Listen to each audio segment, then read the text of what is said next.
that are connected dafke with lighting a fire for it brings even begashmias the fire of the Rebbe in our home. So we begin by doing an action. We have a minig also to sing the Rebbe's nigunim. So I'm gonna do my best of getting some of the Rebbe's nigunim here on Zoom, and you'll let me know if you can hear these nigunim playing, and if not, we have an amazing balmanagin, which is Chaim, which is gonna help us out over here.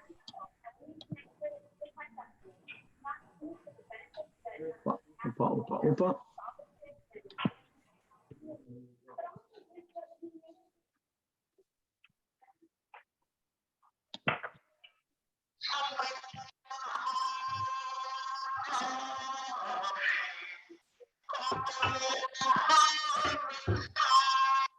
Yeah.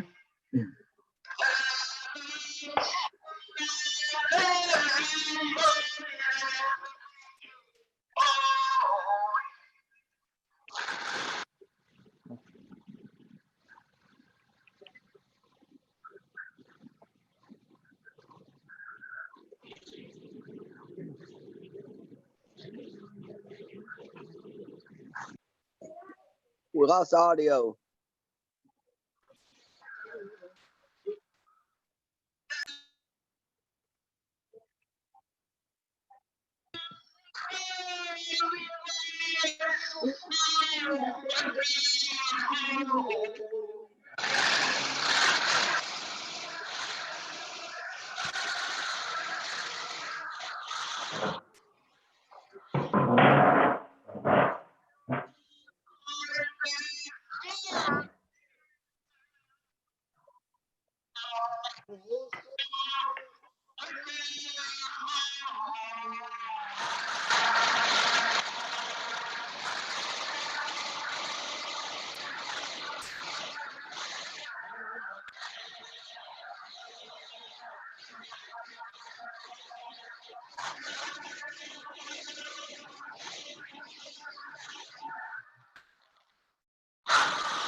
Encouraging everyone, if you want for the Farbrengen to be meaningful, you got to make it meaningful.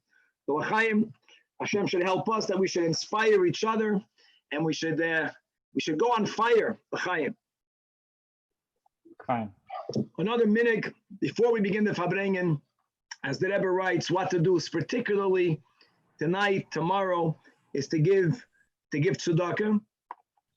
And Baruch Hashem, we collectively have the schus to be involved in the Rebbe's building project and building the Eden project, and Hashem will bless us dafka today that we'll have extra brachas, that we will be able to continue b'yeser se'ez u'b'yeser oz, and to be matzliach to build another beautiful, very important moised that will be part of our mission and our schus and our partnership, as we'll speak a lot about partnership by going on to the next step of tonight, and that is that we learn the Maimer Va'ata Tetzava. It's a lengthy Maimer. I'm going to read just the opening part, and I'm going to share one nekuda of the Maimer. So it's just some background to the Maimer Va'ata Tetzava. Many people have the Sefer here. Va'ata Tetzava is a Maimer that the Rebbe said on Tavshin Mem Aleph.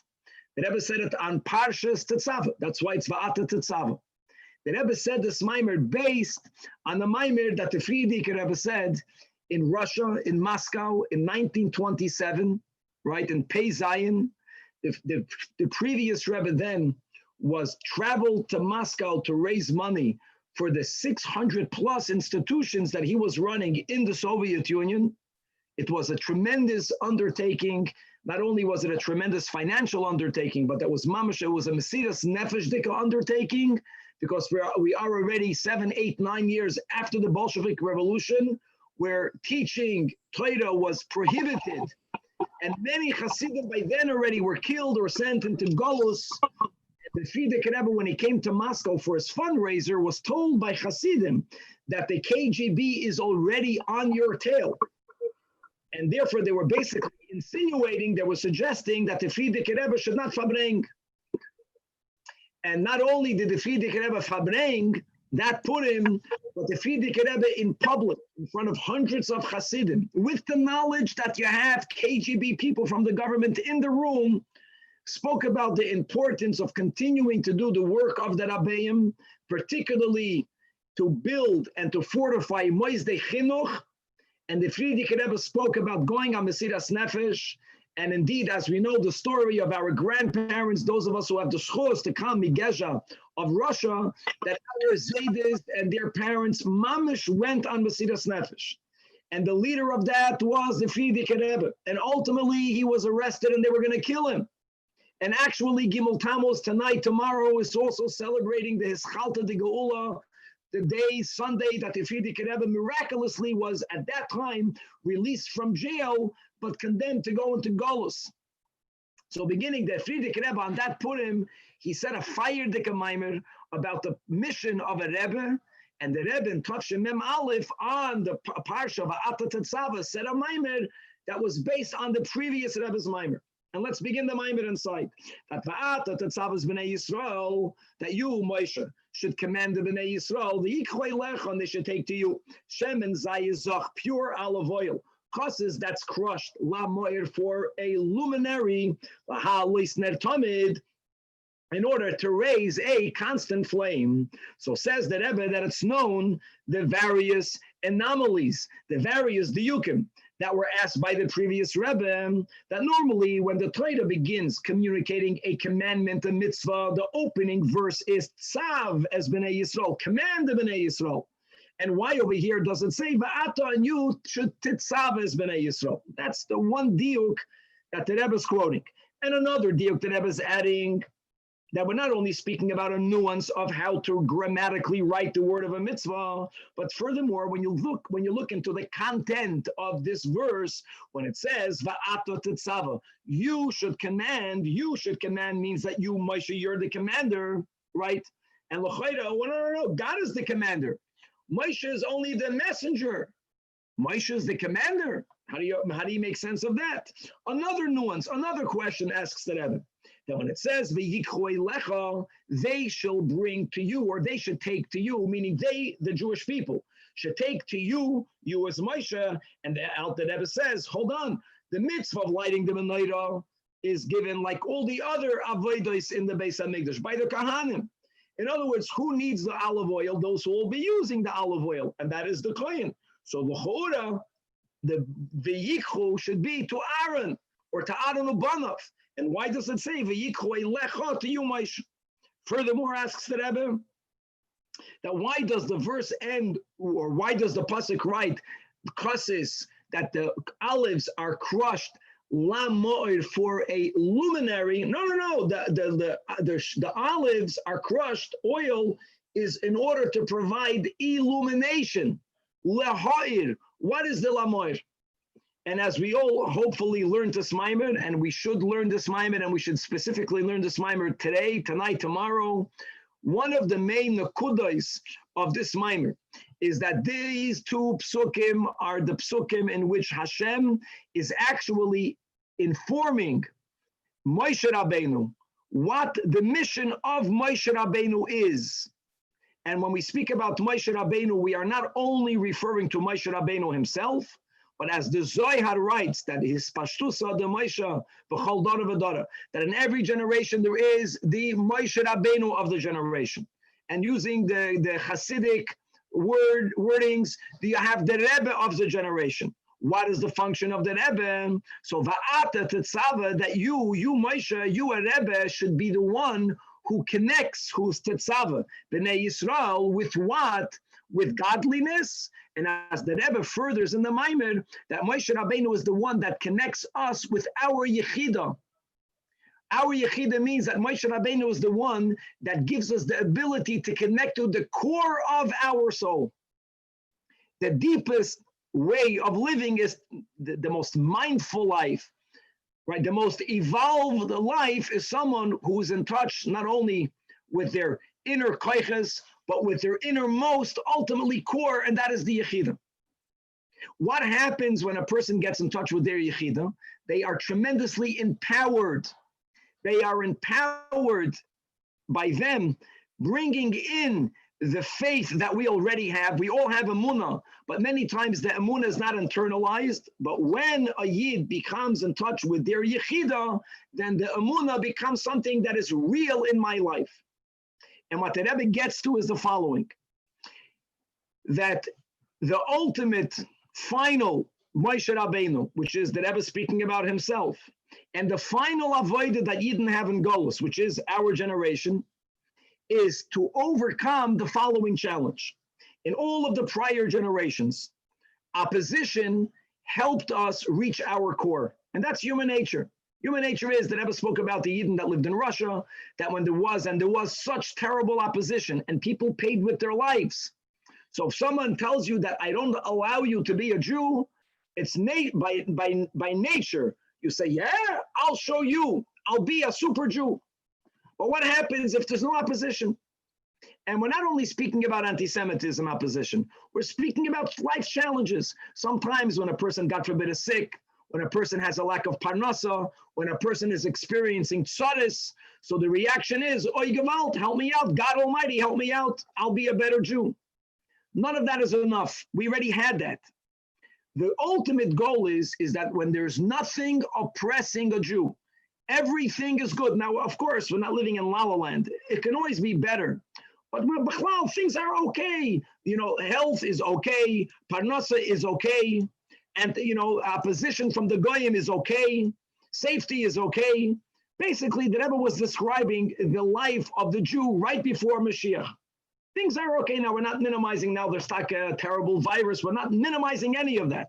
But the concept is that when there's a generation of Yidden, which is our generation, that we are living in a very abundant time. We are living in a moment of brachas. Yet, if a Jew won't be in touch with their Yechida, they'll be good. They'll be grateful to God. But if a Yid will get in touch with his and or her Yechida, we're going to feel the feelings of Yechida. And a Jew's Yechida before Mashiach has tremendous anguish because Mashiach is not here. And the Rebbe basically, who showed us anguish that Mashiach is not here. A few times we witnessed the Rebbe cry like a child by the fact that Mashiach is not here. The Rebbe says that this is an avodah that a shaykh, not only is it connected to each and every one of us, but it is our obligation to feel the anguish that we are in Golus. And what's important in this Maimed is not to feel the anguish because things are bad. That already happened in the past, and Yidden felt a lot of anguish. You know, when Yidden were being led off by the Nazis to be burnt, why did they feel the anguish of Golus? And why did they call out for Geula? Mashiach is not here yet. The final step of Golus, and that which will usher in the Geula, is when a Yid calls out, crushed because Mashiach is not here, not because of any external problem. So that's the crux of the Mimer.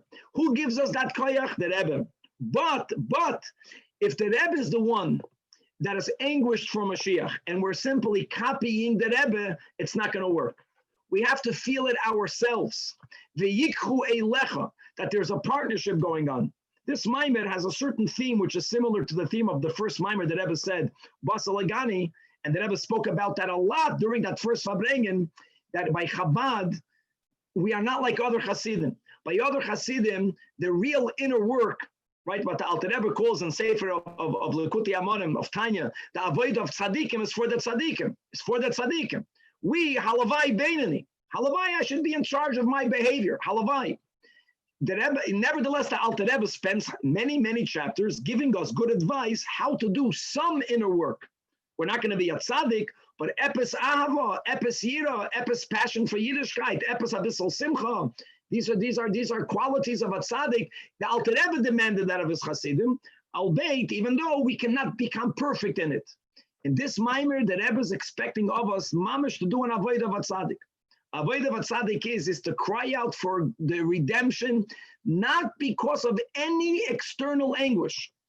The only anguish is the very fact that Mashiach is not here. If I don't feel that, that's because I'm not in touch with my Yechida.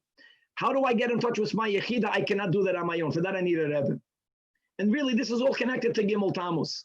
Guimmel Tamuz meaning the moment 26 years ago that we understand that we have to do our own work. That it's not like all the other Hasidic groups, that Tzaddik, Be'emunase, Yichya, Yechaya, that you rely on the Tzaddik. Of course, we rely on a tzaddik, but there's something that the tzaddik is relying upon us, as the Rebbe spoke about so strongly, Chav Zayin, Chav Ches Nisan. So l'chaim, that we should understand that we have all of the advantages of a chassid, of having a Rebbe, and the Rebbe is being tetzaveing us with our yechida. However, he's not doing all of the work for us. That the Rebbe said it in the Yud and here the last mimer the Rebbe gave out, right? The Rebbe gave this out, Purim Katan Tavshanun Beis, that's mamash a few days before the Rebbe had his first stroke. That the Rebbe understands that Mashiach is about to come, but the coming of Mashiach has to do with our participation, beginning and ending with our deep yearning and desire for Mashiach to come.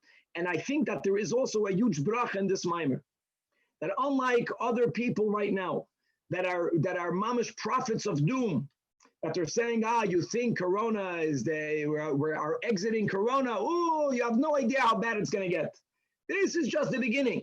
And you have people that wear yarmulkes and go with beards. Mamish like the misnagdim of old, that they used to go from village to village and they used to scare all the villagers and telling them that if you're not going to do tshuva, that you're going to have calamities and your children will get murdered by the Cossacks. This is mamish repeating itself right now. But should go online and you'll hear the content of almost everyone who's not the Eder Chassid, where they're mamish describing that what's happening now is just the beginning of the unfolding of terrible calamities, and it's going to be terrible. And if you won't do tshuva, it's going to be terrible on steroids. And God forbid, not only God forbid, we know from our Rebbe, it's the opposite. It's the opposite. Mashiach is not going to come because of external calamities. Mashiach is not going to come because a Jew is calling out to God because there is a virus. That's not going to bring Mashiach. Mashiach has to come because everything is good. Everything is good begashmius and everything is good beruchnius. And our avodah is that that amidst abundance, as is good, a Yid is going to say it's not good. You know why? Because Mashiach is not here. So l'chaim, Hashem should make it good again for us, begashmias, and it should be good beruchnias, and we should be Zajac to feel the anguish that our core is feeling the whole time, that we're crushed. Why? Because Mashiach is not here. Because the Gilui Elikus is not happening yet. The Rebbe expected us to reach that level, so we got to man up, and Hashem will give us all of the brachas, and we'll be Zajac to experience the crosses and to call out for Mashiach be'emes only because Mashiach is not here, and then we will all merit, God willing, noch tonight, to the redemption, l'chaim, l'chaim. Chaim. L'chaim, we're gonna play another niggin of the Rebbe, and then we'll go on. The Rebbe taught 13 nigunim, so we're going ala seder, playing the nigunim that the Rebbe taught. We're here.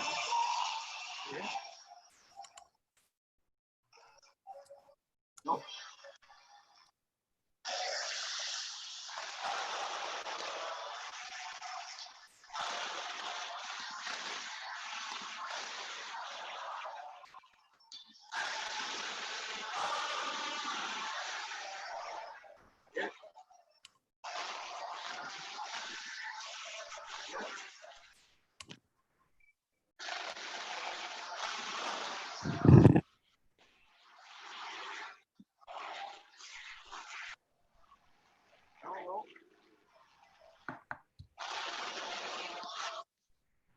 Can't hear. Rabbi, when you share your screen, you also click on the bottom, there's a little box, you click share audio also. I have to find it because my whole screen became very little. A minute, stop share. Okay, got it. Okay, share screen. Again, and then on the bottom left, you see it says share computer sound, and we're all going to hear it on our computers. Share. Let's try this. Shkoyach Eli. Is it working?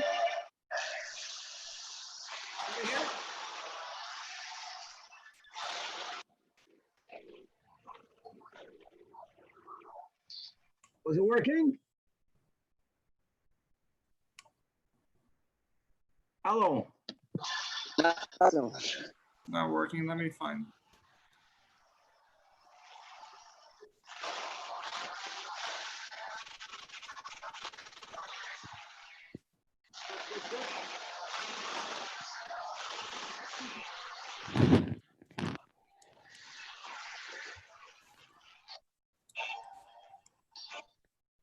Try one more time over here. I press share screen. Share sound. Got it. Okay, I got it now.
Guys, you got to make a l'chaim over here.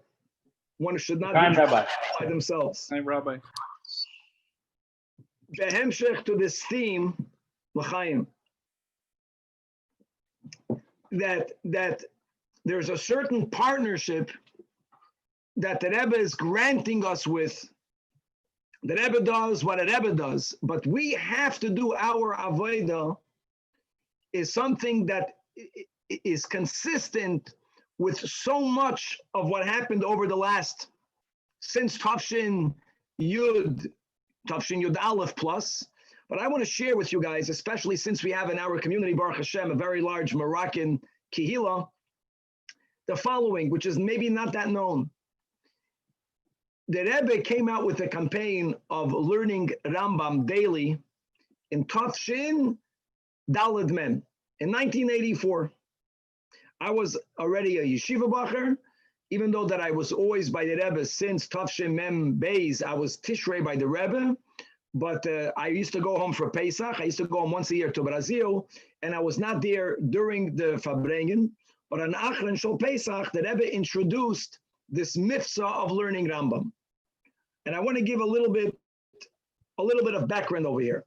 First of all, many people say that the Rebbe was already learning Rambam daily for many years. And the reason why the Rebbe only, so to say, came out with the mitzvah of learning daily Rambam in Tafshin Mem Daled, the Rebbe said it himself in public. Why now? The Rebbe shared it during that Achron Shol Pesach Farbrengen. The Rebbe said that, first of all, the Rebbe turned in Tafshin Yud Aleph Nisan, Tafshin Daled Mem, the Rebbe turned 82. The Rambam spent some years of his life in Morocco. So there was a community in Morocco that decided, as a gift to the Rebbe for his 82nd birthday, they decided to make a Chalukas Rambam. That means that they took the whole Sefer Yad HaChazaka. We know Yad HaChazaka is divided first into 14 general categories, right? Yad, Yud Daled, but then each category has many subcategories before the Perakim, right? So Mada has Yeshoida HaTorah, right? Has Avodah Zarah, v'chulei v'chulei. There are 82 subcategories in the Rambam. So a community in Morocco decided that since the Rebbe is turning 82, they will make amongst their kehila a chalukah that from that Yud Aleph Nisan until the next Yud Aleph Nisan, collectively, everyone will learn a part of the Rambam. And by the way, they modeled that based on the Alter Rebbe's model of learning the entire Shas every year. Every year, as the Alter Rebbe writes that clearly in the Tanya, it's printed at the end of Tanya, that we are to make a chalukas hashas. The concept by us is to finish the Shas every year, one time throughout the year, since it's very difficult for the vast majority of the people to undertake such a ambitious undertaking of learning the whole Shas in 1 year. So it's accepted that we divide the Shas amongst the community. You take a Masechta, you take a Masechta, I take a Masechta, and that's how we divide it. So they made a Chalukas Rambam. So when the Rebbe came out with the mitzvah, the Rebbe said that it was brought to my attention that someone came out and the Rebbe shared that the community made a Chalukas Rambam for his birthday. So based on that, the Rebbe came out with the mitzvah of Rambam. In other words, the Rebbe only came out with the mitzvah of learning daily Rambam after other people already began to do it, or after other people began or suggested it. And think about how many other mifsaim that we have in Lubavitch or Kandel. For example, Rabbi Koren here takes a lot of credit by saying that he opened up the first Chabad house and he coined the name Chabad house, which is emes. The Rebbe had a shita that it has to be that way. The Rebbe didn't want that everything that's happening in our world should happen from milmailo lomata. No, many things happen milmailo lomata, but there are many things that needed to happen from our initiative. And actually, you empower a group of people when the Seder is, not everything is coming up from as a directive from the top. Adarabba, you figure out something, and you make your contribution. And how great is the whole mitzvah of Rambam? What a moededika mitzvah. And when the Rebbe made the biggest shturim, the Rebbe made a shturim that it's not only for men, that mitzvah of Rambam is for men and women. And the Rebbe said it's for men, women, and children. V'chulei, v'chulei. It was a Meyer thing. And my friends, it's just beginning. There's no doubt, and this is really up to us, that as time goes on, the learning of Rambam is going to be the greatest, most participated in daily sheet of learning that is out there by far. Because many other shiurei Torah, and all of them are great, and we should be involved to our ability in all of them. Most of them are not shaykh to every person. Like, for example, we are learning the daily Gemara, the Daf Yomi. The Daf Yomi is moiridik. Not everyone is able to join. Not everyone is able to join. It's a very big undertaking, right? V'chulei. The Rebbe's greatness is that the Rebbe undertook miftzayim, the lashon of the Rebbe, that is shavel l'chol nefesh. Everyone can be involved in it. So there's a big uniting force that every yid can partake in it. And the Rebbe Taka made different tracks to learn 3 Prakim Rambam a day, you finish it once a year. To make 1 Perek of Rambam a day, you finish it more or less once in 3 years. Then the Rebbe said many people say they're not yet ready to learn 1 chapter of Rambam, okay? So the Rebbe took the Rambam Sefer HaMitzvahs, the Rebbe divided it that the mitzvah of the day should correspond to the 3 Prakim. In other words, the Sefer HaMitzvahs is also completed in 1 year. And you want to hear something amazing? Do you know when we actually began to learn Rambam? Because when the Rebbe spoke about it, Achron Shel Pesach, okay, people wanted to start learning. Many people sat down the next day and they began to learn Rambam. And then there's a shtickle evolution over here. But the bottom line is that the Rebbe notified the Maskiras to notify everyone that the Rebbe is going to make a daily calendar known as a Meyer shiur, to write what should you learn each day. Now, sometimes it's easy, 3 chapters a day. Who needs a Meyer shiur? It's not that easy because the introduction has to be divided. The mitzvahs have to be divided. There's a seder, how to divide it. And the Meyer shiur came out, and the first official day in which everyone began to learn Rambam in Tav Shin Daled Mem was Chav Zayin Nisan. Think about that. Chav Zayin Nisan is the same date, many years later, that the Rebbe gave us Fire Dikasicha. That the Rebbe basically said is that he did his job, he did his part. But we have to do our part, and now the ball is in our court. Chav Zayin. You know when the first Siyam on Rambam was? Yud Aleph Nisan, for those of you who remember. You know when the second Siyam on Rambam was? Chav Zayin Adar Rishon. Think about that. The same date that many years later the Rebbe had his first stroke.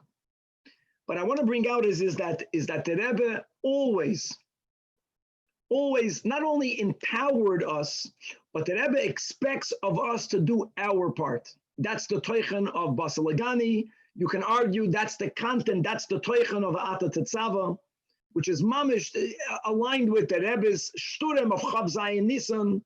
And indeed, now we have to accept that there is a part for us to do. And we see that even more than ever after Guimmel Tamuz. In other words, the ball is in our court. And I'm talking to me, that Hashem should bless me, and Hashem should bless us to inspire each other. That we should do our part. Now, what your part is, the Rebbe left it up to you. When a group of Yidden decided to make a chaluk of Rambam, the Rebbe says, good, we're going to make chalukas of Rambam. When the Rebbe made a shturim about Mashiach, what should you do to bring Mashiach? The Rebbe said explicitly, you figure it out. I figure it out. And that goes to any other area of our Yiddishkeit, that within the framework of Shulchan Aruch, that there is the place that the Rebbe encouraged for every Yid to figure out what works for me, what can be my innovation, and innovate and begin something. It doesn't have to be something that you can't keep. Don't do that. Begin something that you could keep. Do something for a short amount of time. L'chaim, that on this day, we should celebrate the schus that we have, Ashreinu mal toiv chalkeinu, that we are Hasidim of the Rebbe. That's a fact. In other words, that we can be a lot better Hasidim, but we are the Chabad Hasidim. We are the Lubavitcher Hasidim. So that's a tremendous schus that we have, to which we thank God.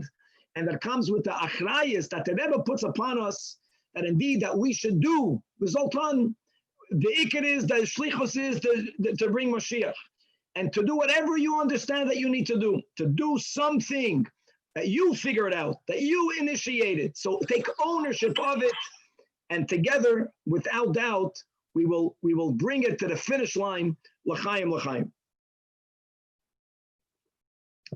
Before we go Fine. on, I'm going to play another niggin, but as we do that, I'm asking of everyone to get a pen and paper, because after the next niggin, we're going to start to write a pan together. Many people know how to begin it. Some people need some help, so I'll walk everyone through the steps. And it's if you have to wash negelwasser, go wash negelwasser. We're gonna write a pan after the next niggin. So I'm going to my share screen. I got the whole thing already, and share with the sound. Here we go. Allah said it.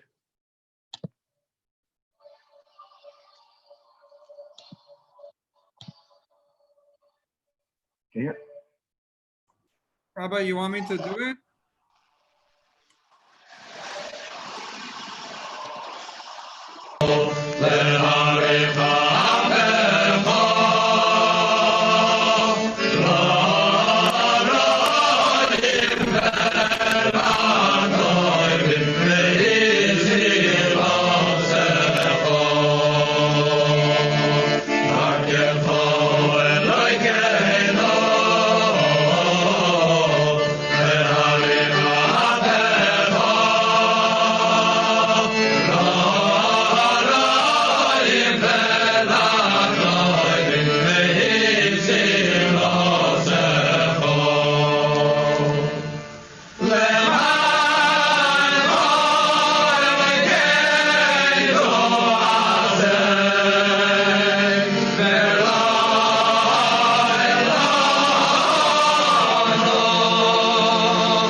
Mentioned one of the minhagim of Guimmel Tamuz is to write a pidyon nefesh to the Rebbe, and there is a specific text that we all begin. The pidyon nefesh is abbreviated with the letters Pei Nun.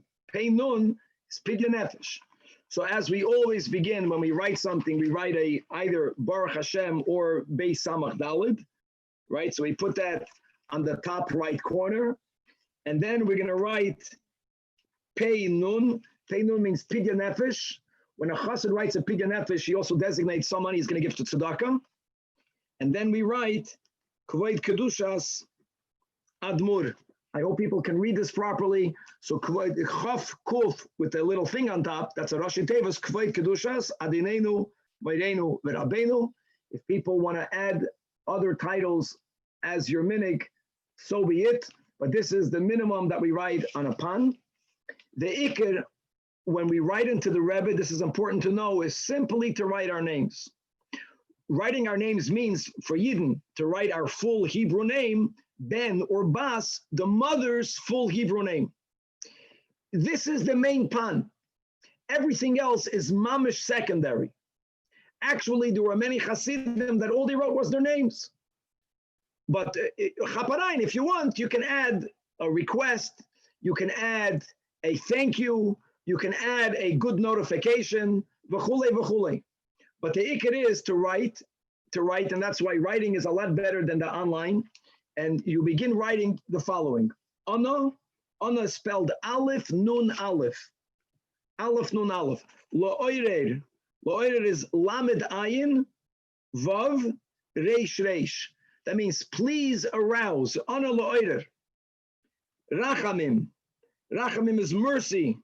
Reish, Ches, Mem, Yud, Mem. Rabim, abundant mercy, a lot of mercy. So now we have so far, Ana, Lo'oirer, Rachamim, Rabim. Now, if you are a single and you're only writing yourself, then you write Avur. That's Ayin, Vez, Vav, Reish. Avur. Avur. If you are writing for more than one, even if you're single, if you want to write a family member, or if you're married, then for sure, you write your spouse, you write your children, you can write your parents, you can write whoever you want, then you add after Avur, it's the same word, you add a nun and a vav. So it's Avureinu.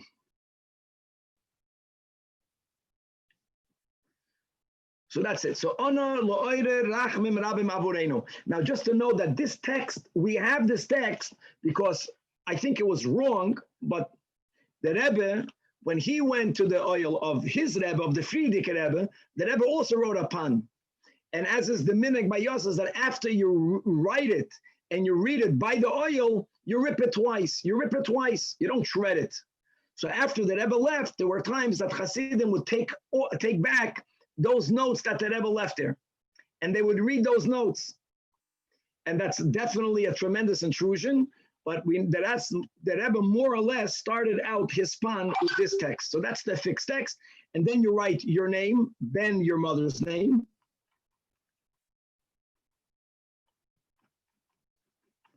And you write your spouse's name, the spouse's name, you write on the same line. It's all one thing. So your name, your Ben, your mother's name, your spouse's name, Bas, her mother's name. Or if you're a woman writing it, then you write your name, Bas, your mother, and your husband's name, Ben, his mother.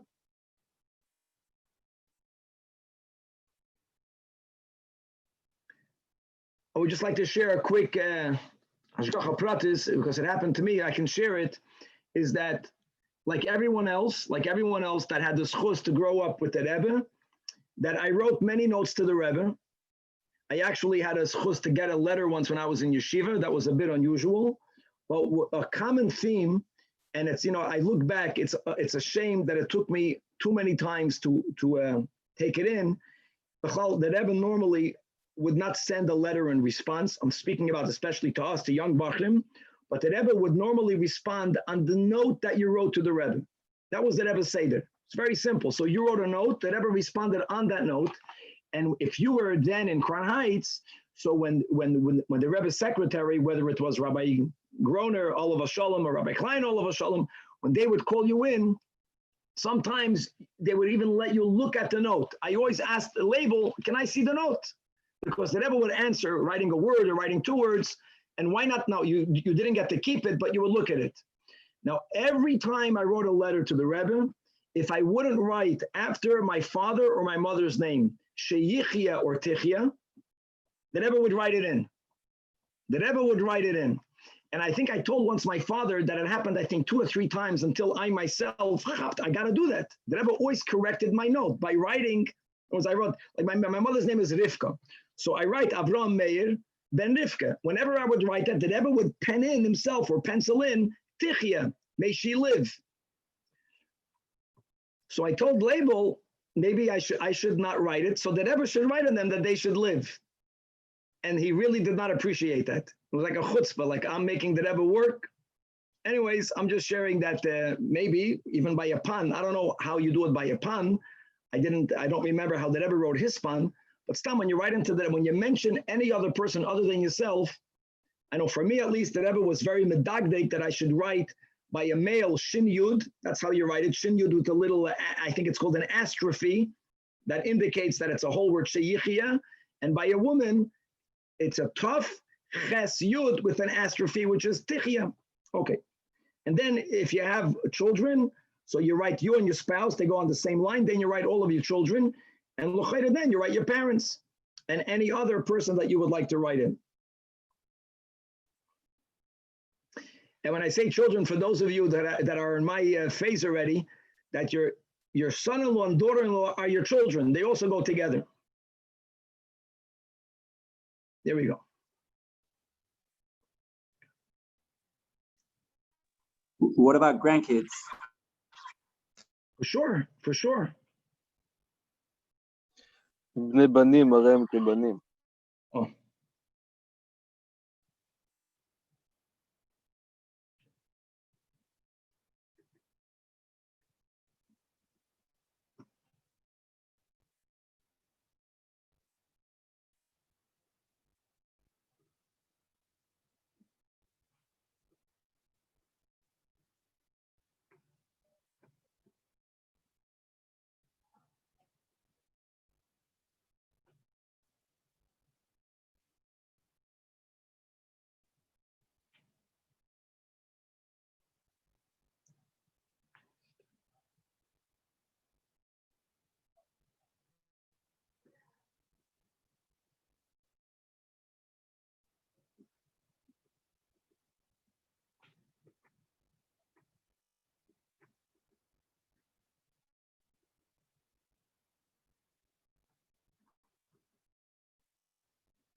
Another good klal, that when you're writing, if you're mentioning various things,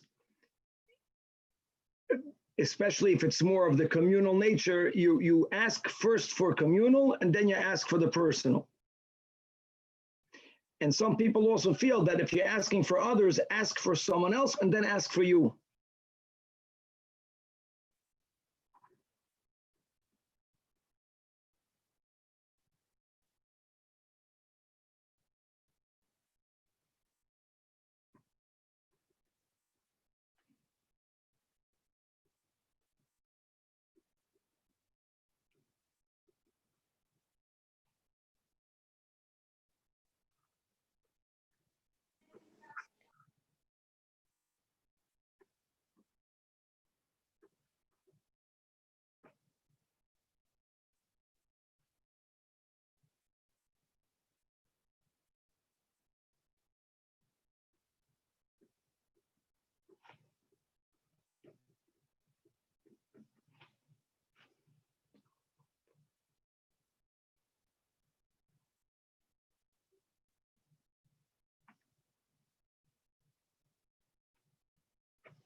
Before you finish your pan, I want to play another niggin and I want to share a few words and I want to make a suggestion as to what perhaps we can add to our pan that before we finish it. Another thing to speak out, that even though many people, and myself included, I try to write to the Rebbe once a week. I do that electronically, That means I do it over the internet. I don't write, but there's something about writing a note. And being that I wrote a note and I don't have fax machines, so what I plan to do with this is I'm going to take any one of the Rebbe's Sfarim that I have. It can be Igros Kodesh or any other Sefer HaMaimarim, and I'll put it inside it. And that is the old way of passing a zettel to the Rebbe when physically one is not by the oil.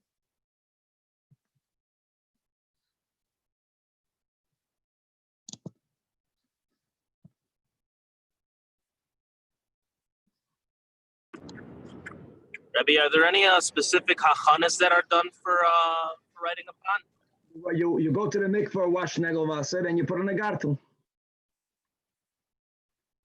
As many people are writing the pan, and we're gonna play another nigun or two of the Rebbe over here.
Guys, l'chaim.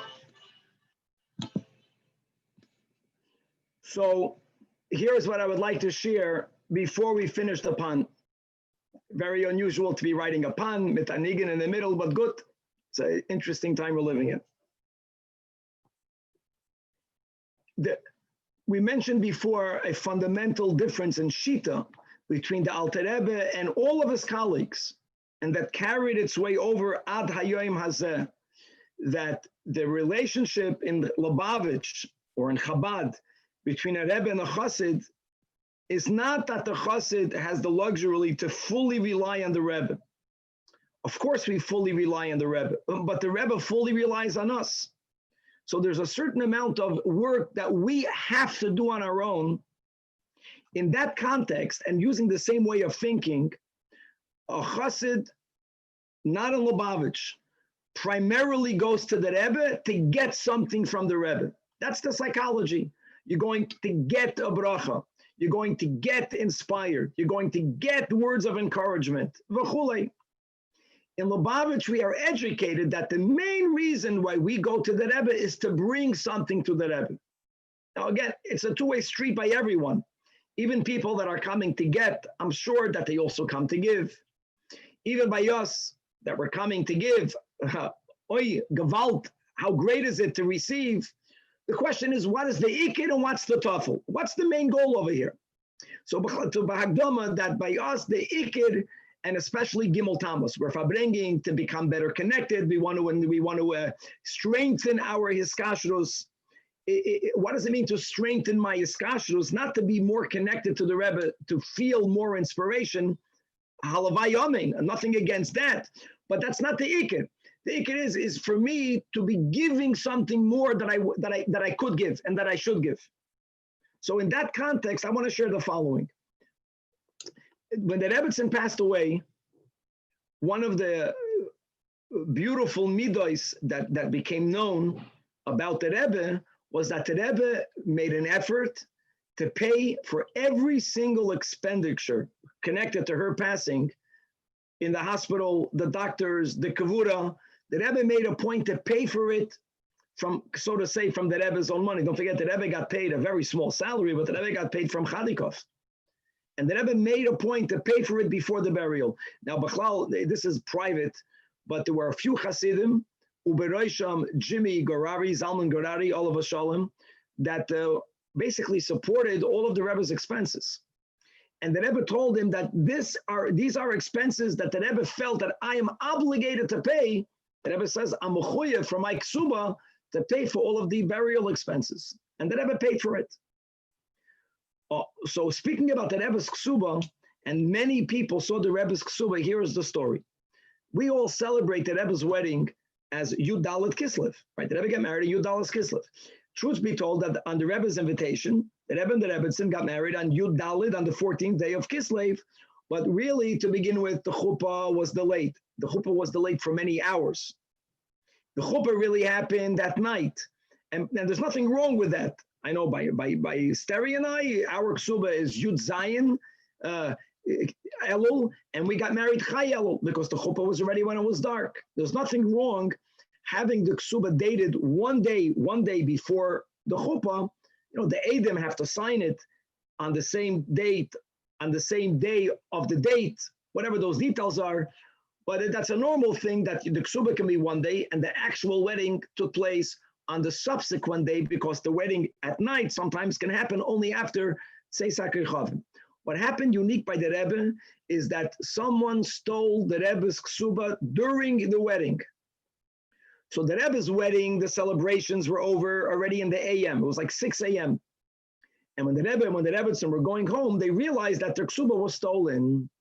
So instead of going home, they went to the Frierdiker Rebbe, because a man and a wife are not allowed to be together if they don't know where the ksuba is. You don't have to have the ksuba in your home. You can have the ksuba locked up in a safe in Israel, but you have to know where it is. You have to be able to get it.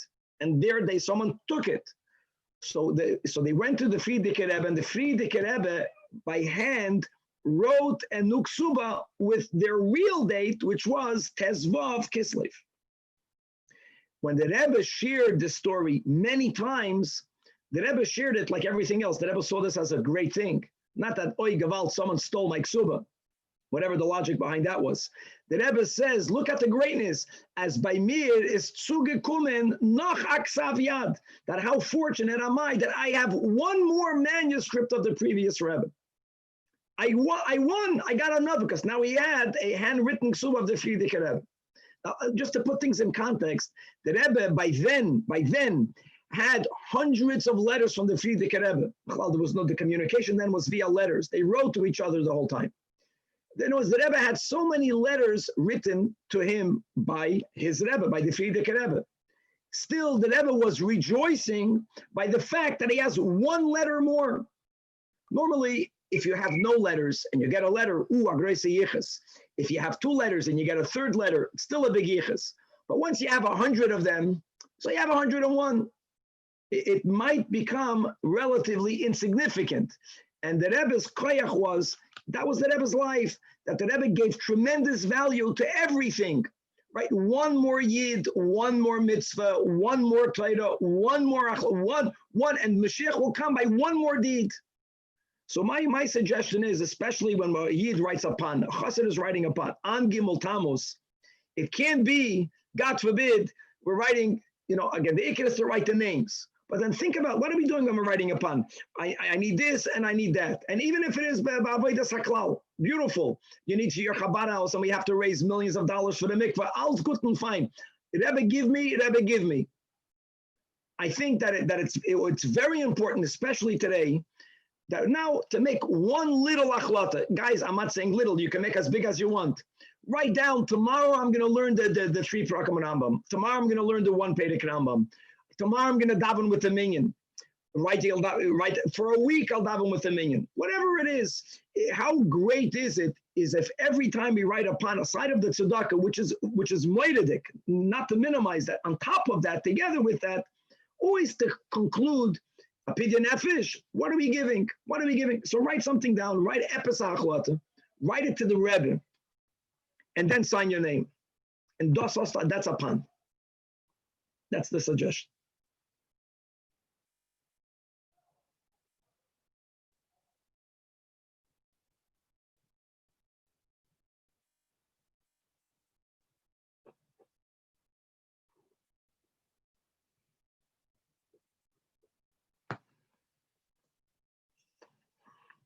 To make a lachaim. It's good. To make the lachaim after the achlata, not before the achlata, because then you can argue that the achlata was made under the influence. Lachaim.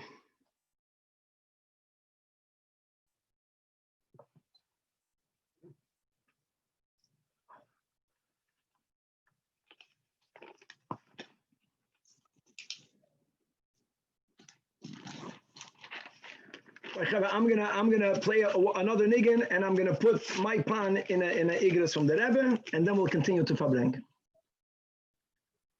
Share screen. I got the whole thing. Share. Wow.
All right, the next step in tonight's Seder, and these are important things that let's do them together, is that when it comes to a Helula, we learn Mishnayos.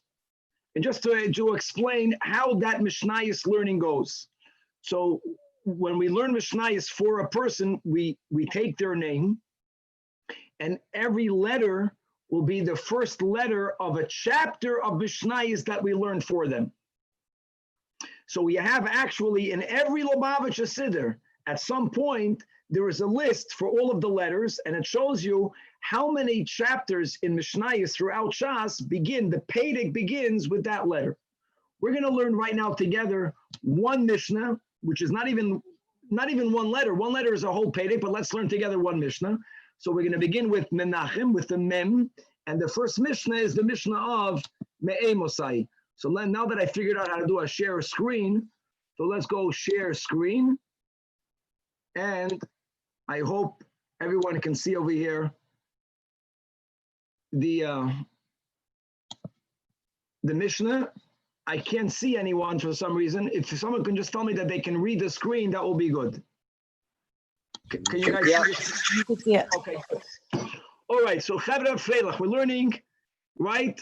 It's our supposed to be learning, right, the Mishnah of the Rebbe, beginning with Mem. We're learning the first Mishnah in the entire Shas. The Mishnah begins, Me'emosai chorin hashema ba'arvis, literally meaning, from when can we read the Shema at night? There is the famous interpretation of Rav Zusha from Anipoli, that he interpreted the word Me'emosai, not from what time, but Ema, from fear, from awe of God, should you read the Shema at night. Gavalik. So back to the Pshat, from when can you read it? So the Mishnah says, Misha, from the time, Shahakayhanim nechnosim le'echol b'trumasim, that Kayhanim go to eat their truma. When a Kohen becomes ritually impure, even after he went to the mikvah, he's not allowed to eat truma until what we call the stars come out, until Tzeisach Chavim. Right now, everyone has a luach. You can have it on your phone. In those days, you had to look up to the heavens. You have to look at the 3 stars. It's not so simple. 3 stars. What size stars? How close or far do they have to be from each other? So not everyone was an expert in that. Kahanim were experts. So the Mishnah is giving you practical advice. Kahanim who became impure, even though they went to the mikvah, they are only allowed to resume to eat their truma when it is Tzeisach Chavim. You just look at the Kahanim. From when the Kahanim eat truma, which means from Tzeisach Chavim, you can read the Shema at night. That is from when. And now the question is, until when? So in the Mishnah, we have 3 opinions. Until when? Opinion number 1,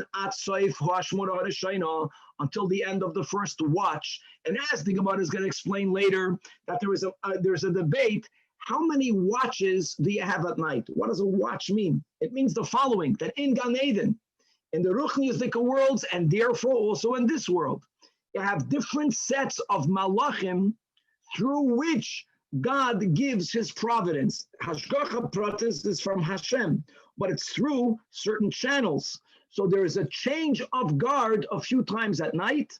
If we're going to follow the opinion that says that a night has 4 change of guards, that means that every guard is of 3 hours. So that would mean it's until the end of the 3rd hour. This is the opinion of the Tana, Rabbi Eliezer, otherwise known as Rabbi Eliezer HaGadol. The Chachamim say, no, you can say it until later. You can read the Shema until Chatzos, until midnight, which means halachic midnight. Halachic midnight is not 12 o'clock, but mashal now summer, it's probably close to 1. Rabban Gamliel says, no, you can say Shema until the crack of dawn. Furthermore, says the Mishnah story, Ma'aser happened. Shabo banav mi beis Mishnah that Rabban Gamliel's children went to a wedding. We mentioned the Rebbe's wedding. The Rebbe's wedding ended. The Rebbe went home mamash 6 a.m. So they were up until very, very early in the morning. And they returned. Amru loy, and the children told their father, loy korinu eshma, we did not yet read the Shema.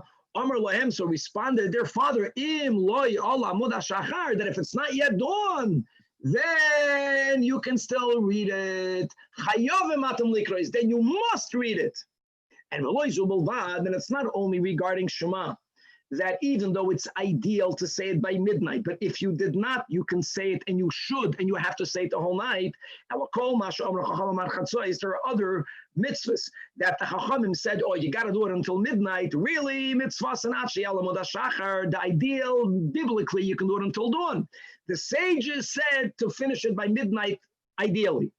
And the examples the Mishnah gives is hekter, chalavim, va'avarim. When a korban is going to be brought in the Beis Hamikdash, may be built now, amen. So even though the main sacrifice has to be offered during the daytime of the day, but once the main part was done, there are other parts, like the burning of certain fats, that may be done at night, but only at night. Until when? The whole night until dawn. Another din. In the Holy Temple, when a sacrifice was brought during that day, most of the sacrifices, if there was a part of them that needed to be consumed, whether by the Kahanim and their owners, you only had a limited amount of time to consume it. And normally it was 1 day. 1 day means a korban is brought during daytime. A day means a day and the following night. So you can eat it that day and the following night. Until when? Nachamol. Says the Mishnah, Im Kain Lamo Amr Chacham Marchatzois. Why did the sages say that you should finish eating that sacrifice by midnight? Like we learned in the Mishnah, Shema at night should be said ideally until midnight, not because biblically you have to stop it at midnight. No, that's a rabbinic fence. In order to prevent people from missing the right time, right? At night, most people go to sleep. If you push something off, then you'll fall asleep and you'll completely miss it. So the sages, to prevent you from pushing it off, says do it sooner than later. That is the first Mishnah. Someone just texted me just to find out that you sign the pan, whoever is writing it, even though, like I wrote it, so I wrote my name, I wrote Steri's name, I wrote all of our kids, our grandkid, you sign your name. Your name means your full name, Ben or Bas, if you're a man or a woman, your mother's name. It's always the person, Ben or Bas, their mother's name. The Mishnah is moededik. No, it's the concept of not procrastinating. I think that's a Gavaldik Mishnah. It's mamash hashgacha pratis, that's the Mishnah we learned together. That chevra l'chaim, that we should not procrastinate. We should not procrastinate because we have to really chaparayim. We have to understand, trying to learn to see the silver lining in the current crisis, that when there's a health crisis should make everyone really internalize the preciousness of time. The preciousness, we all know it, but there's knowing and there's knowing. And when a person understands that today is special, who knows tomorrow, the good part of such thinking is that you chaparayim and you don't procrastinate. So l'chaim chevra, we should stop procrastinating to do our shlichus. Everything counts. Do one thing, do two things, but chevra, do it in the merit of the Rebbe, do it for your neshama, do it for your family, but the main thing is you should do it l'chaim. I'm going to play one more niggin, and I'm going to ask for someone to play. Rabbi. I don't know how that happened.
nie pradzajesz tylko robisz swar, koły ty do nie masz, to ty nie znajdziesz, nie pradzajesz, nie pradzajesz,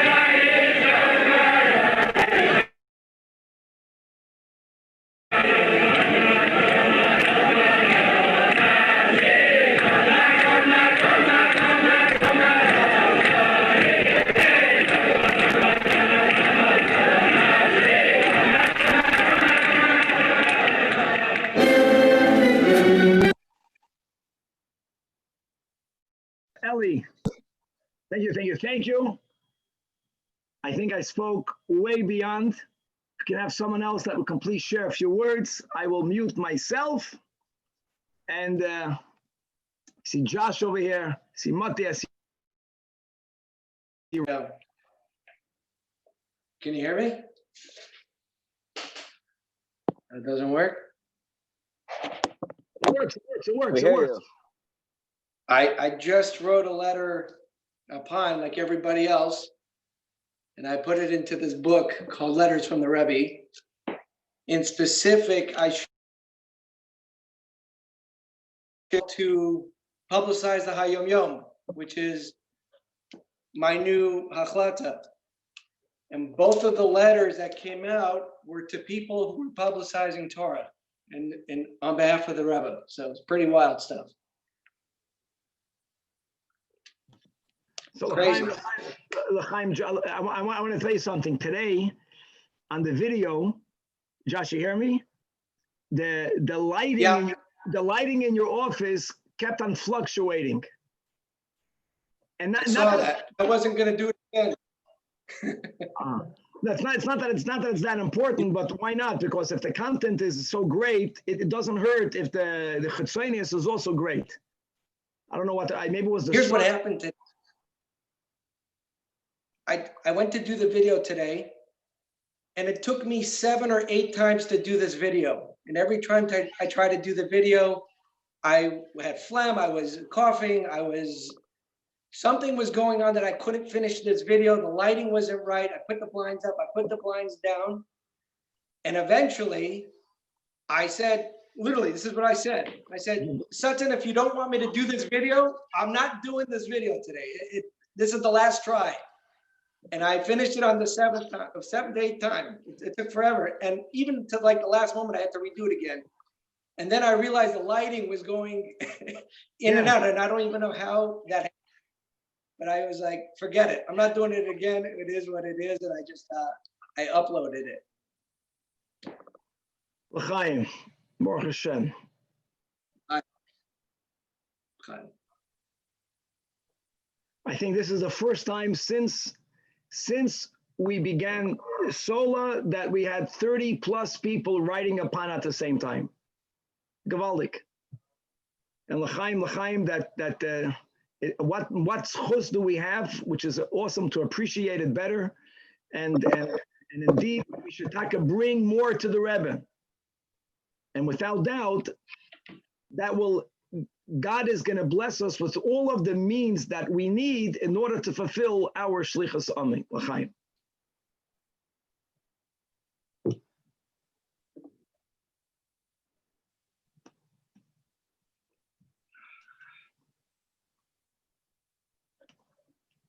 Nur am Chaim, sag auf ein Wörter. Hi, Chaim.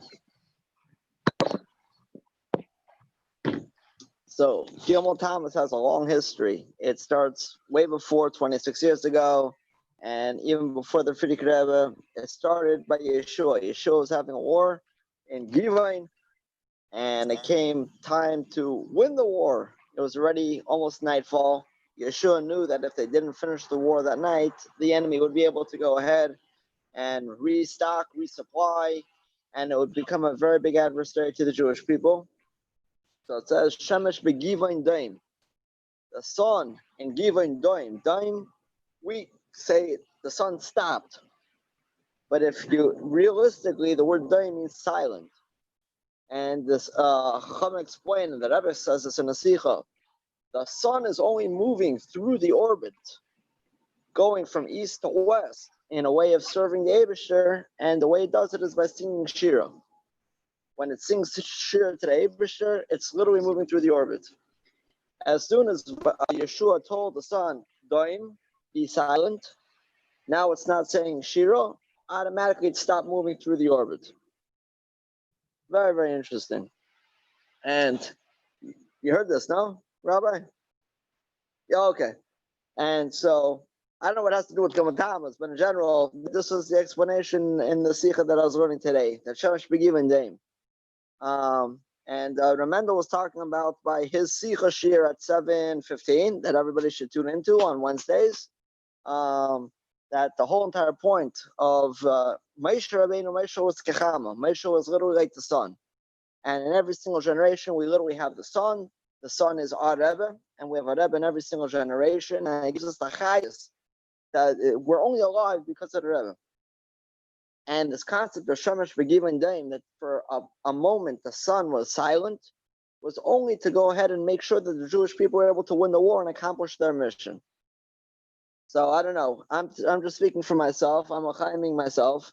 But the Rebbe talked in the first Maimer Baslagani, and the Frierdiker Rebbe talks about it a lot, that sometimes the general is so close to winning the war that the general literally goes ahead and gives his life in the war in order that the rest of the army will go ahead and affect victory.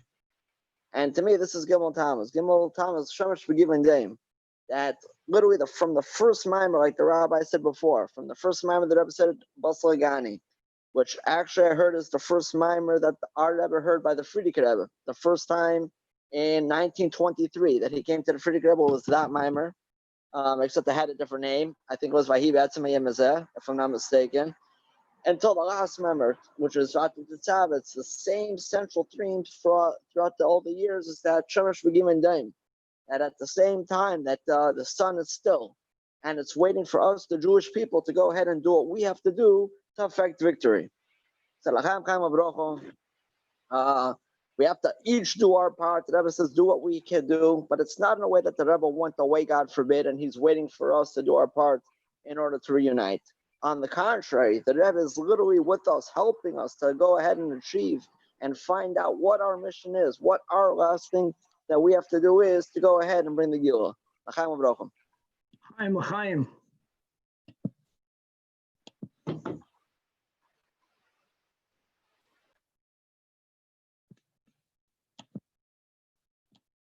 A new world, a new world.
Chaim Livracha.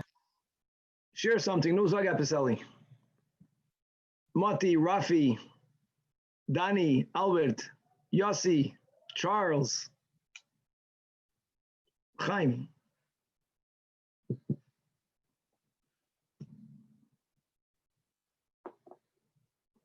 Rafi, no, say something.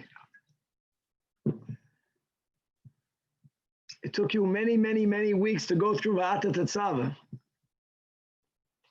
Chaim, pre-bar mitzvah boy. Yeah.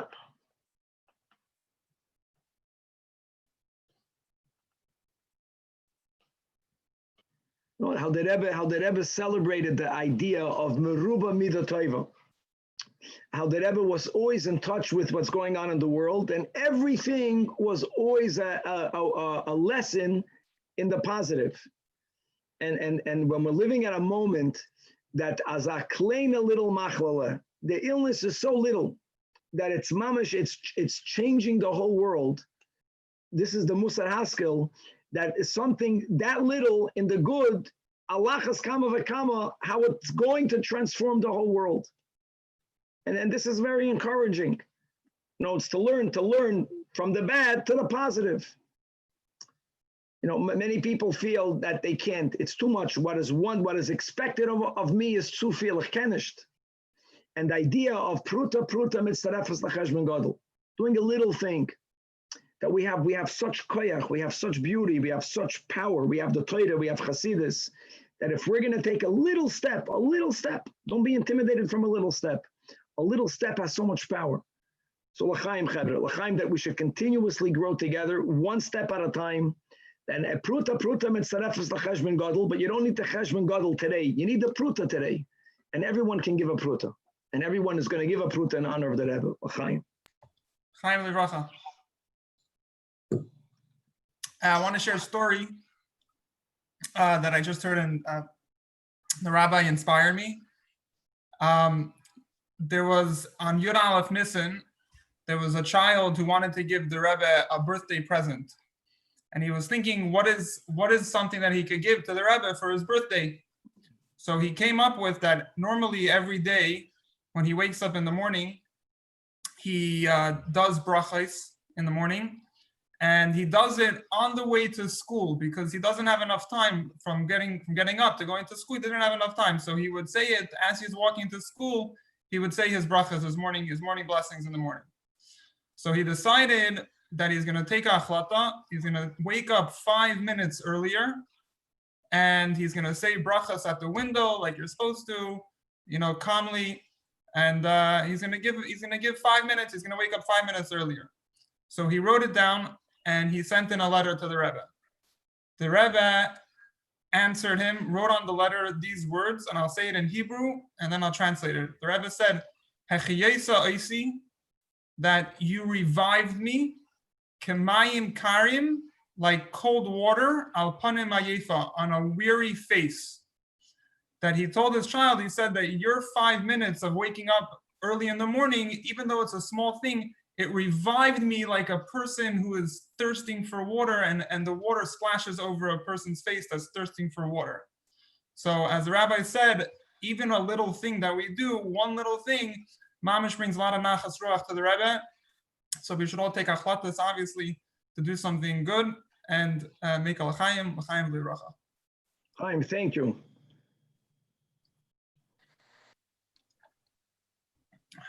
Did anybody listen to Rabbi Goren's chol today?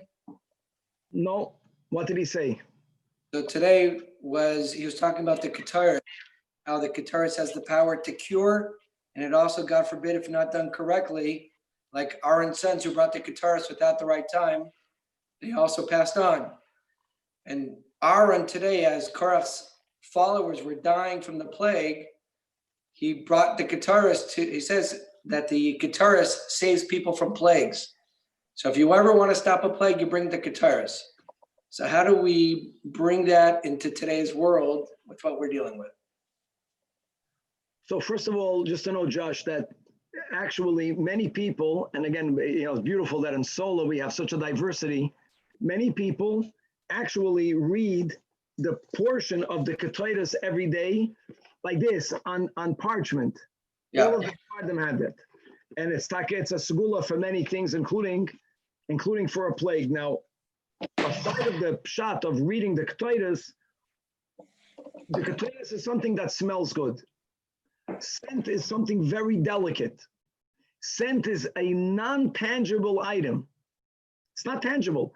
Actually, in the Beis Hamikdash, I'm not allowed to derive benefit. I'm not allowed to, so to say, take something from the temple for my own use. It's called me'ilah. But if I enjoy the shmekachs of the Ketaitis, I'm not being moyel because I didn't take anything because it's a non-tangible.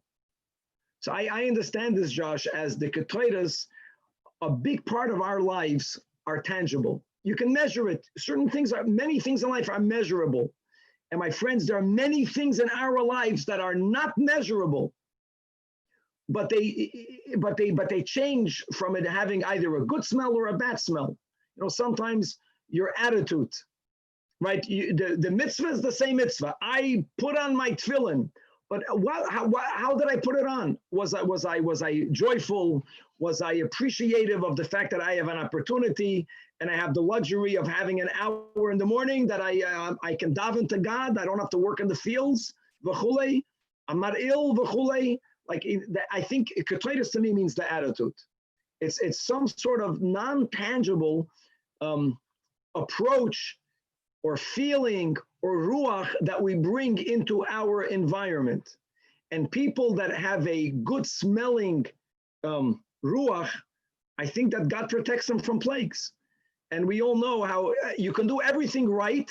A person is coming to ask you for tzedakah, and you'll give him $1,000, but you'll make him feel like a piece of garbage. That's the negative Ketaitis. So you did it. I did what God wanted. Oh, but it stunk. So gestunken. So the Ketaitis that saves, it's a non-tangible to me. And I tell you though, there's so much in life that's not tangible. And when someone accuses you, you can always plead innocent. I did nothing wrong. I followed the book by the letter. And I might have done it, but God knows that it didn't smell good.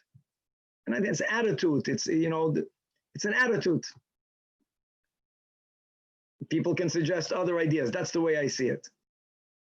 And certain people have such a good, wholesome, honest attitude that they're protected from plagues. They're not susceptible to. Rabbi, by Sukkot, so we have our minim, and one of them is Reyach. Reyach is Torah mitzvahs. So the Rebbe holds that Reyach is mitzvahs in that Medrash. So that applies here then too, probably.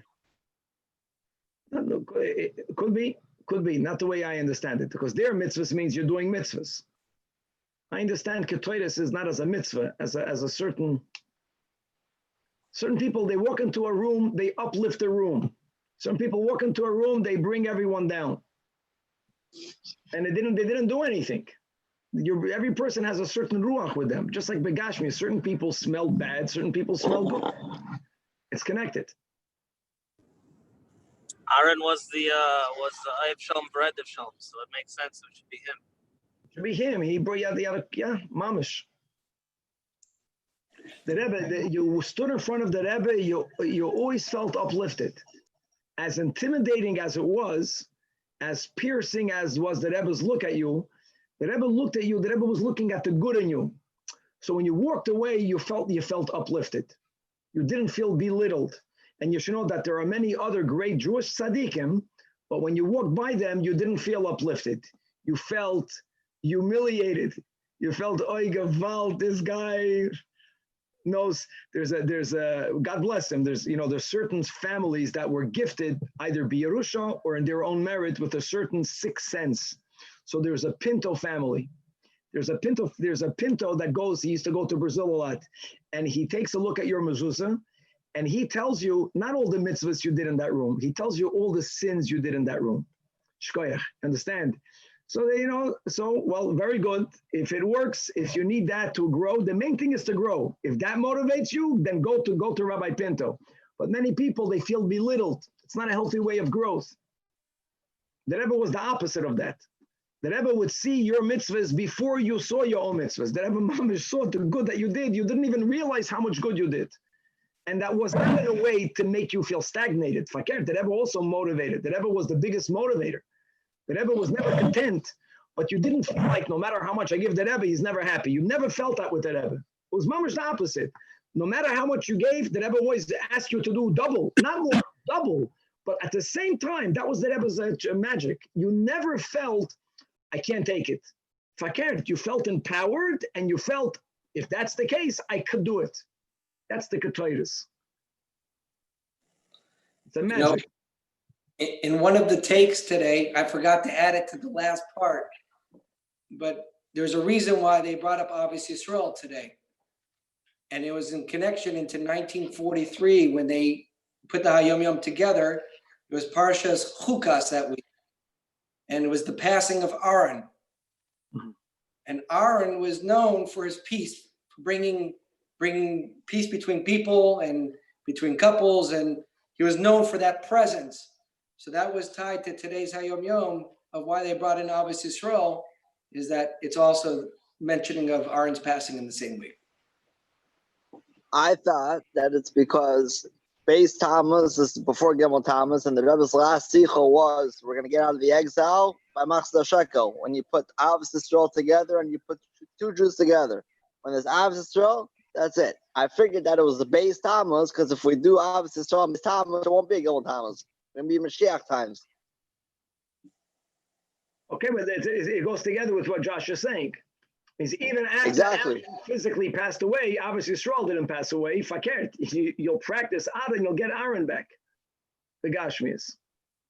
And that's why we end off with Altira.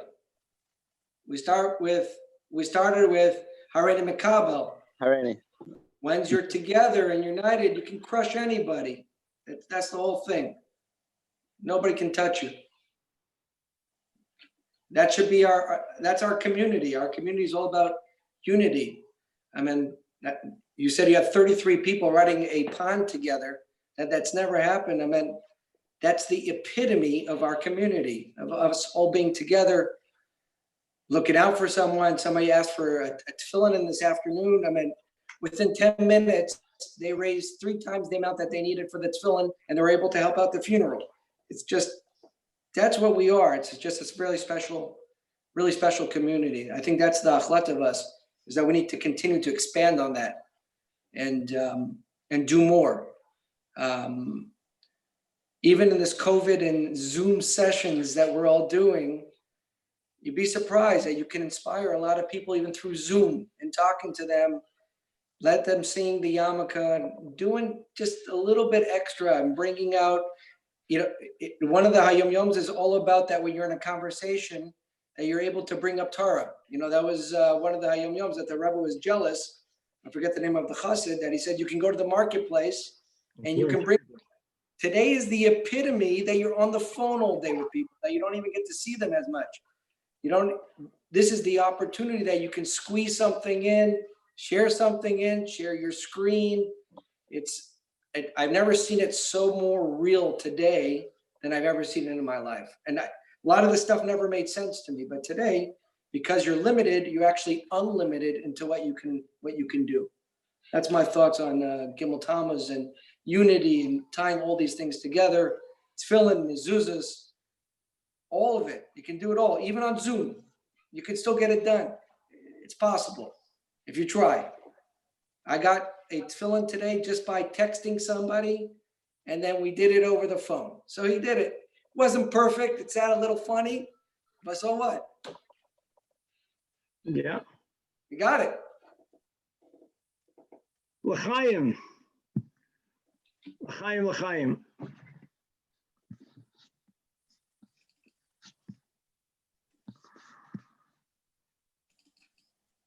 What are you drinking, Rabbi? I'm drinking this. Something yellowish.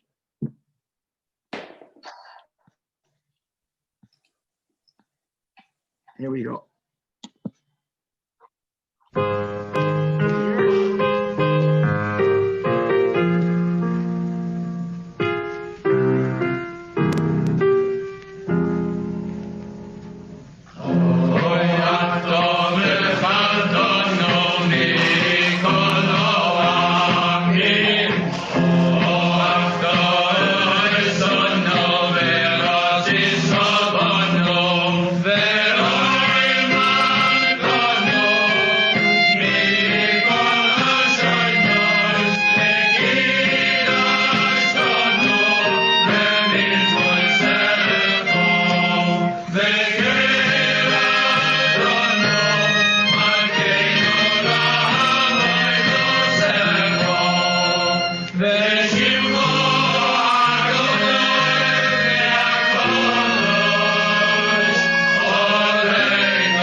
but the Farbrengen never ends.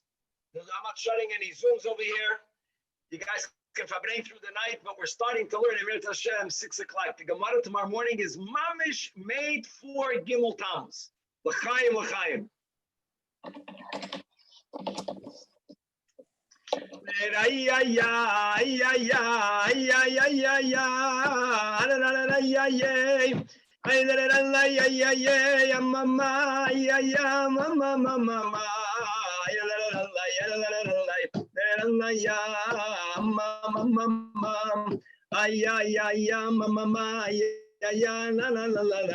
Oy kayre bride we wollen sich weiter sein.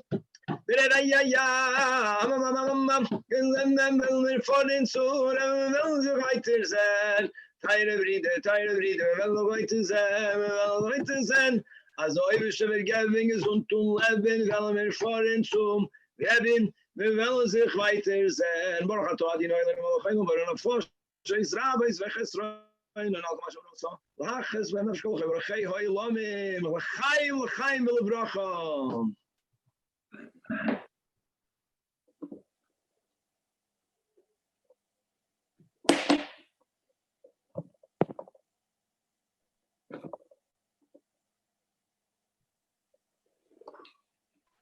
Matt, do you have a story for us? You always have a story in your back pocket. Come on.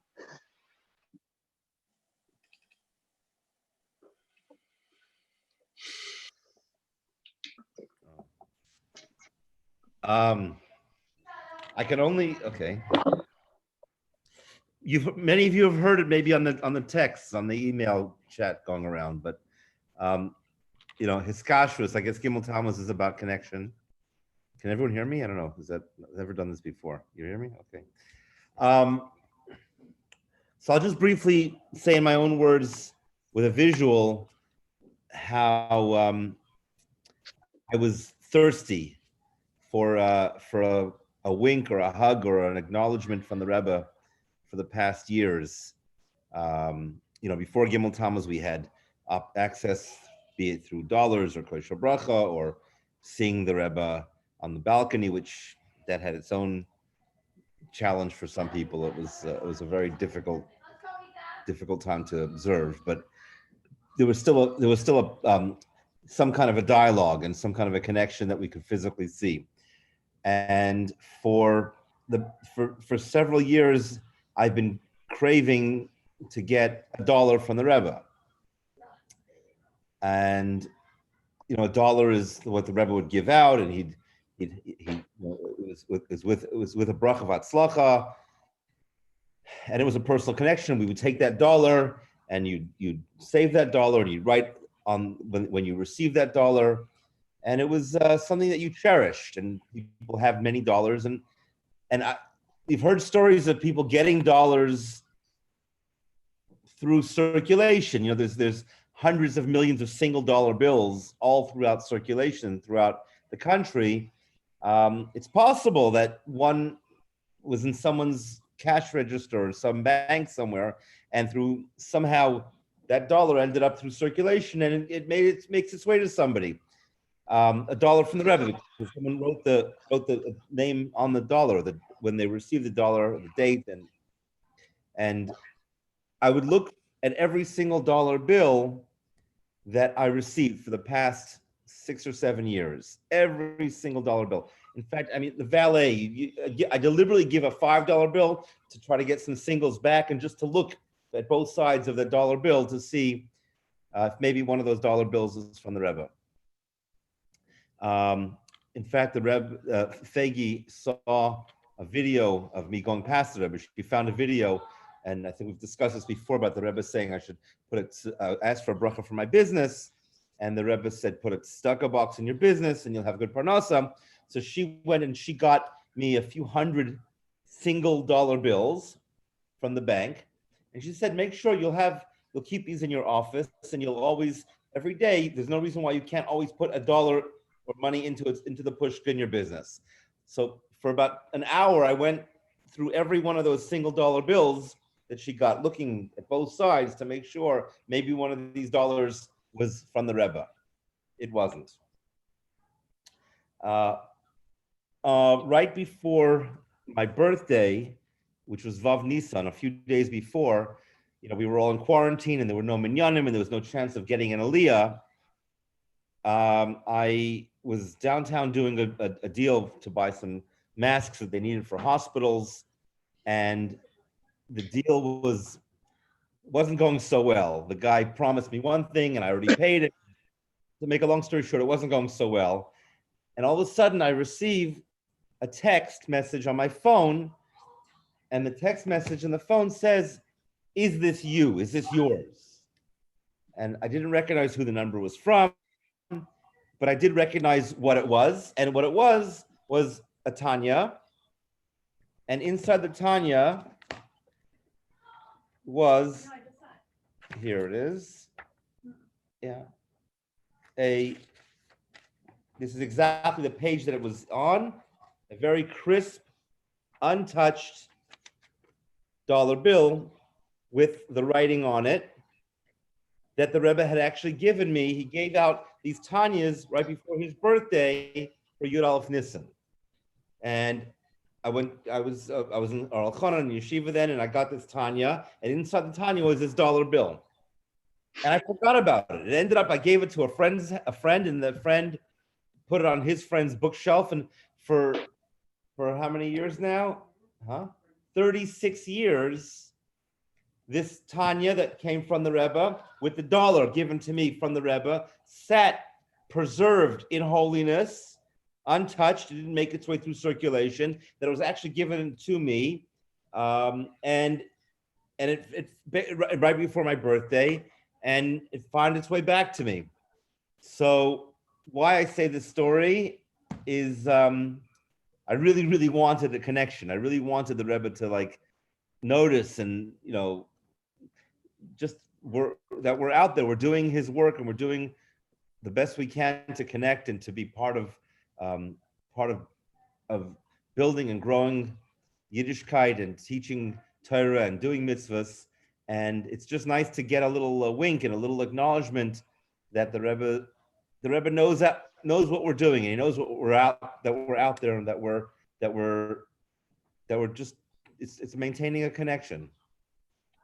So l'chaim. Chaim, amazing.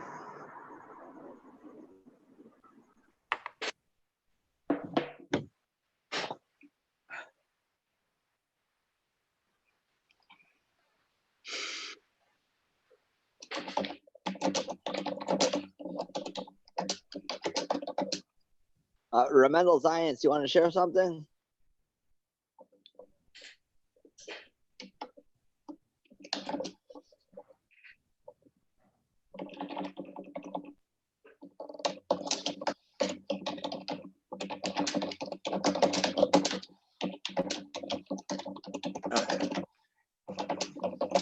I'll just share a quick story. Josh, you're typing too loud. I just read the story. What's that? You're good. Just a really quick story that just brings out something that we can take away on a day like Guimmel Tamuz. I read this story the book is called One by One. It's the book published by GEM, where they publish all of their My Encounter stories that they put out weekly. And there's a story there by someone of the name of Dr. Weiss. He's actually from California. And he writes a whole story of how he met Rabbi Kunin, and Rabbi Kunin brought him to introduced him to the Rebbe. And he writes that one time he had to travel to Russia, and he speaks about how he made a whole trip. And when he came back, the Rebbe wanted to speak with him. And the Rebbe spent around 3 hours with him in Yechidus, finding out every detail that this Dr. Weiss experienced when he was in Russia, to find out what was going on with the Yidden that were there. And the bottom line is that at the end of that Yechidus, Dr. Weiss tells the Rebbe that he doesn't really consider himself the most from. He says that I daven 3 times a day. I don't always daven with the minyan. But what is it that I can do to be considered your chassid? And the Rebbe told him that a person that at the end of the day can say that they took one more step in going in the direction to reaching to the ultimate goal, to becoming a better person, that's someone that I am proud of calling him my chassid. So just connecting it with the theme that everyone's speaking about tonight, how we're all taking on a chassid, how we're all trying to, everyone on this Zoom is pretty much all on the same page. We all want to get to the goal, and we're all just trying to figure out how to do it. And we know what's right, so we just keep doing what we think is right. And hopefully, if we just take the small steps, Ritz Hashem, we're gonna hit the jackpot, and we're finally gonna have the Beis Hamikdash, because it's kind of crazy, because I'm kind of done with Gullus. I'm kind of over it. I don't know about anyone else. It's like Gimmel Tamuz is I mean, it's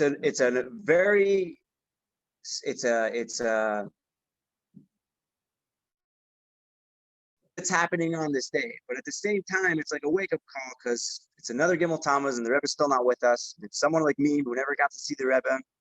Mati just shared a story how he got even though he had the experience while the Rebbe was living, even after Gimmel Tamuz, he had his connection. But someone like me, I never even got the connection. I never got the connection in person. I don't have anything to be able to say. No, it's just what we do. That's the only thing that can connect me to the Rebbe, is just what we do. If I do what he says he wants me to do, then I'm connected. If I don't, then I'm not. And it's a reality that we you want to really go back to the way things used to be, and it's not going to go back there. It's going to go to better. Everything's going to become physically together with the Beis Hamikdash, and we're going to be able to do Torah and mitzvahs to the fullest. And it's all dependent on taking those little steps.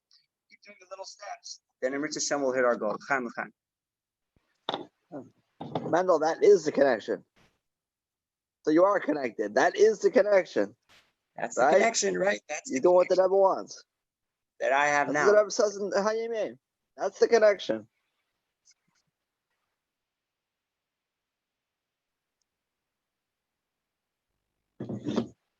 I was gonna say, safe call say, if we can't detract for 40 years, the Rebbe, by the way, is the one that made a big deal about Gimmel Tamuz.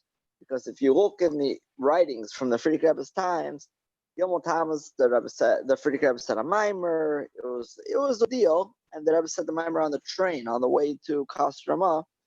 But who made it been a big deal? He called it the Tzchat of the Yule.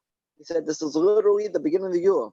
And he says that even though in Hayom Yom it doesn't say whether or not to say Tachman tomorrow, there's Lafi Herigish, the Rebbe said, versus Yud basically Gimmel Tamuz. It clearly says in Hayom Yom you don't say Tachman. The Rebbe said that Mamash Gimmel Tamuz is Lafi Herigish, and the Rebbe said something. He told an amazing story. He says when they announced that the Frierdiker Rebbe was going to go to Golus, which, by the way, to go to Golus for the Frierdiker Rebbe, who was already beaten up in jail, and they paralyzed him. And for him to go to Golus, and he couldn't work, he couldn't do anything over there. It was a death sentence. But for him to go from one death sentence to the other death sentence, the Rebbe says Ramachol Dvorkin was doing somersaults, kulas, in the streets. When he heard the news that the Frierdiker Rebbe was going to go to Golus and not to go to the death penalty. And the Rebbe says it's literally because of this. Ramachol Dvorkin was already out to chassid back then. Old chassid with a white beard doing kulas in the street, not in the shul, in the street, to celebrate the Frierdiker Rebbe going to Golus. The Rebbe says this is Tzchat of the Yule. This is literally the beginning of the redemption. And the Rebbe says that because of this, even though it was perceived to be something negative, and Gimmel Tamuz at that time was perceived to be negative, that's why they never celebrated it.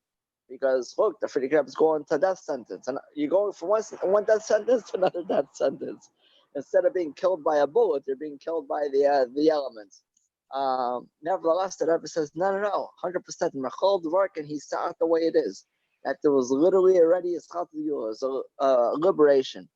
The Rebbe said something that's very prophetic. The Rebbe says, no matter what happens on Gimmel Tamuz, and I think the Rebbe was talking about Gimmel Tamuz 26 years ago, is already, the medicine was already given to us because the Frierdiker Rebbe was redeemed.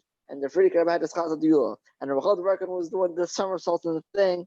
Nothing negative that happens on that day is really negative. It's really all in the positive. It's really mamash yomte for day that we don't say tachma. So l'chaim u'bracha. That's my 2 cents. L'chaim.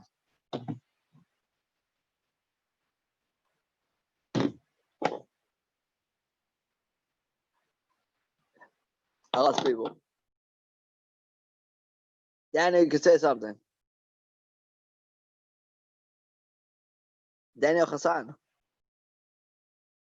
Yeah. No make l'chaim, Daniel. Hi, everybody.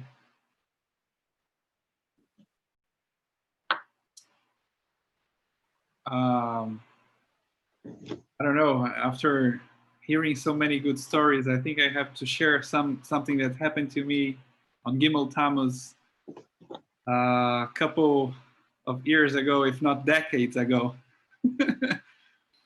I was a first or second year medical student in Brazil, and I was invited to participate in a trip for a month to study in Eretz Israel, in Jerusalem. Many of you know the yeshiva Mayanot in Geula, the heart of Jerusalem, outside the old city, of course. So I think my flight started on Rosh Chodesh Tamuz, and I had a hard stop on Milan, Italy, and I was with my rabbi, Moshe Lieberson, originally from Mexico, but he is living in Brazil for so many years, so I consider him Brazilian. He said to me, I wasn't aware of Guimmel Tamuz, but he said to me, Daniel, we must do mikveh.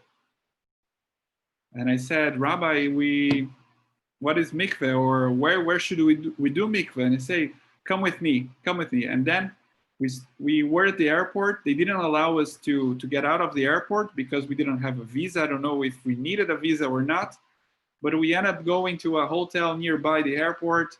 I think was Hilton or something like that, looking for a swimming pool. And then there's the whole story how we got into the swimming pool without being guests in the hotel, and we did a mikveh.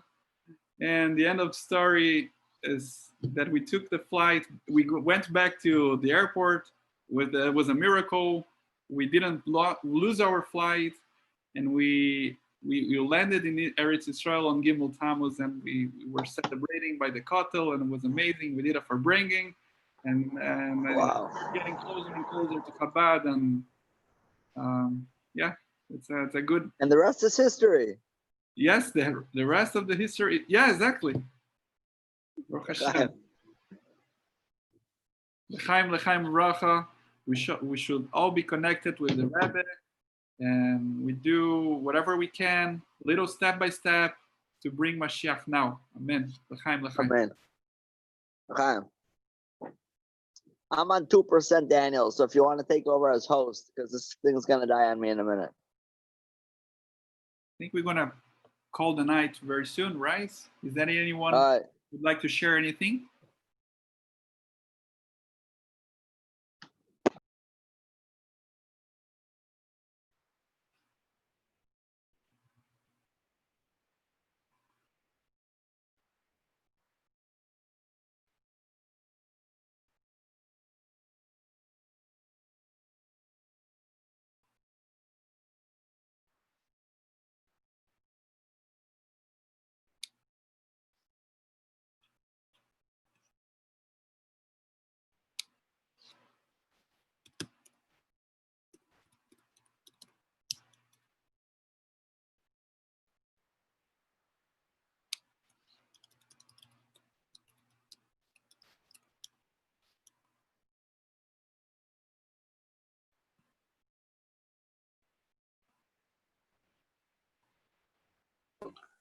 Good night, gentlemen.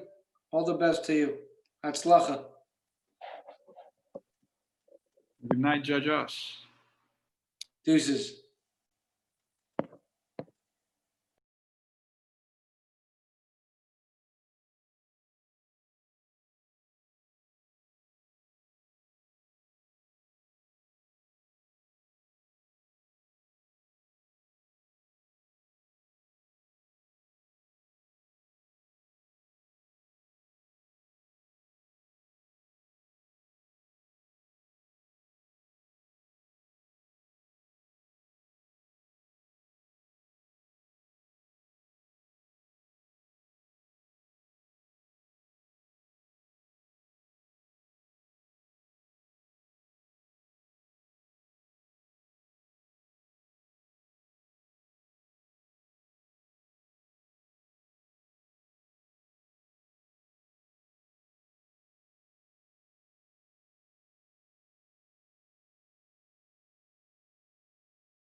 Konnes mit seinen Schlichus, mit alle sein Schlichus, und das Gufe im Madgisch, Adab, Hu Bachaim, als lebt zwischen uns und noch mehr in uns und lebt in Asami Neufen, bis wann als Welt der Rike und alle übrige Unionen und Menschen werden seine Schluchim mit dem Schuss, aber wird Schluche Shalodom Kemeise.